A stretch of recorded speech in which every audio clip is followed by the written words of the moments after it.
Assalamualaikum warahmatullahi wabarakatuh. Kadang-kadang saya juga terhenyak gitu ya, kaget ketika ada orang mengatakan, oh Islah ini jualan radikal-radikul. Jadi begini, kalau kalian misalnya siapapun ya yang menuduh saya jualan radikal-radikul, kenapa tuduhan itu tidak ditujukan kepada Abdullah ibnu Abbas radhiyallahu an yang pernah mendapatkan tugas dari Sayyidina Ali untuk menyadarkan orang-orang Khawarij. Nah, apakah Abdullah ibnu Abbas ketika itu menjual radikal-radikul? Enggak juga, karena memang radikalisme itu sangat berbahaya bagi suatu negara. Makanya kemudian Sayyidina Ali radhiyallahu an menugaskan kepada Abdullah ibnu Abbas untuk melakukan proses penyadaran kepada kalangan Khawarij ketika itu. Satu kali Abdullah ibnu Abbas berhasil menemui kelompok Khawarij dan berhasil menyadarkan ribuan orang Khawarij. Apakah beliau berjualan radikal-radikul? Nggak juga. Karena memang radikal-radikul ini sangat berbahaya bagi suatu negara. Negara manapun, pemerintahan apapun, di abad manapun. Dan ini bukan hanya terjadi dalam masa pemerintahan Sayyidina Ali. Berbagai pemerintahan di seluruh dunia, baik pemerintahan-pemerintahan beragama lain seperti Kristen di Eropa,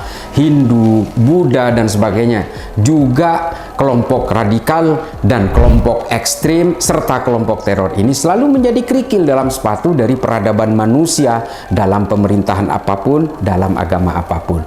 Makanya apa yang saya lakukan hari ini bukan jualan radikal-radikul. Yang saya jual hari ini adalah bagaimana caranya kita menyadarkan masyarakat dari betapa bahayanya kelompok-kelompok ideologis yang kemudian berusaha menginfiltrasi masyarakat, dan kemudian masyarakat ini terhindar dari berbagai ajakan-ajakan yang kemudian membawa kelompok-kelompok beragama yang seharusnya sangat pasifis, yang seharusnya sangat tawadhu ini kemudian berkenalan dengan kelompok-kelompok kekerasan. Apa yang saya lakukan hari ini sebenarnya adalah lampah dari apa yang dilakukan oleh Abdullah ibnu Abbas radhiyallahu an pada masa pemerintahan Sayyidina Ali.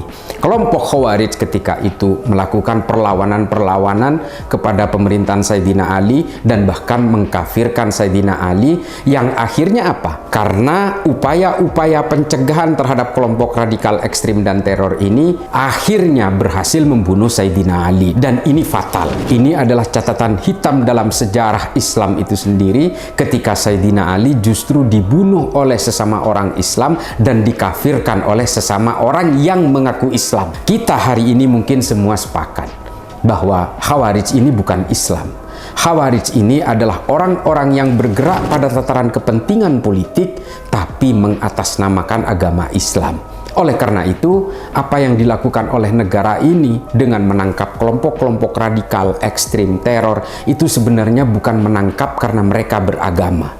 Mereka ditangkap karena mereka terlibat terhadap gerakan-gerakan yang membahayakan terhadap negara dan juga agama itu sendiri. Mereka itu mengaku Islam. Teroris di India mengaku Hindu. Teroris yang ada di Myanmar mengaku Buddha. Teroris yang ada di Amerika Selatan mengaku penganut agama Katolik. Mengapa mereka kemudian menunggangi agama? Supaya semua kejahatannya terlihat terhormat. Padahal mereka semua punya tujuan-tujuan politik. Ingin menumbangkan pemimpin di negara itu lalu kemudian bisa menggusur semua orang dan negara itu bisa dikuasai. Coba perhatikan semua gerakan-gerakan mereka mulai dari sejak zaman pertengahan, sejak pasca Rasulullah wafat, dan juga berbagai gerakan kelompok radikal yang terjadi di Eropa atau di daratan Amerika sampai juga di Amerika Selatan, di Afrika. Semua punya tujuan politik.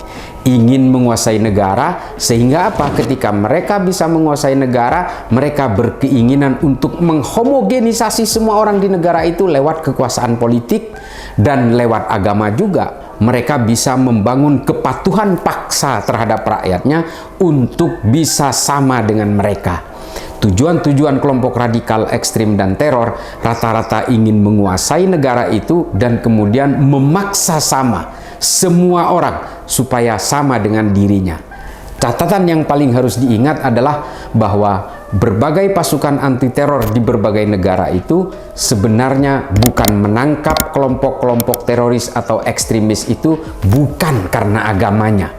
karena mereka menunggangi agama demi tujuan-tujuan politik mereka, lalu agama dijadikan sebagai alat untuk melegitimasi kekerasannya dan sebagai alat legitimasi kepada masyarakat supaya masyarakat mudah dihipnotis oleh mereka. Oleh karena itu, saya tidak berjualan radikal-radikul, teman-teman yang lain juga tidak berjualan radikal-radikul, bahkan Abdullah ibnu Abbas pun tidak jualan radikal-radikul. Abdullah ibnu Abbas dan kita semua hari ini yang berusaha bergerak untuk melawan kelompok radikal ekstrim dan teror ini sebenarnya adalah ingin menyelamatkan agama dari stigma kekerasan, ingin menyelamatkan negara dari kelompok-kelompok yang ingin menggunting dalam lipatan atas nama agama.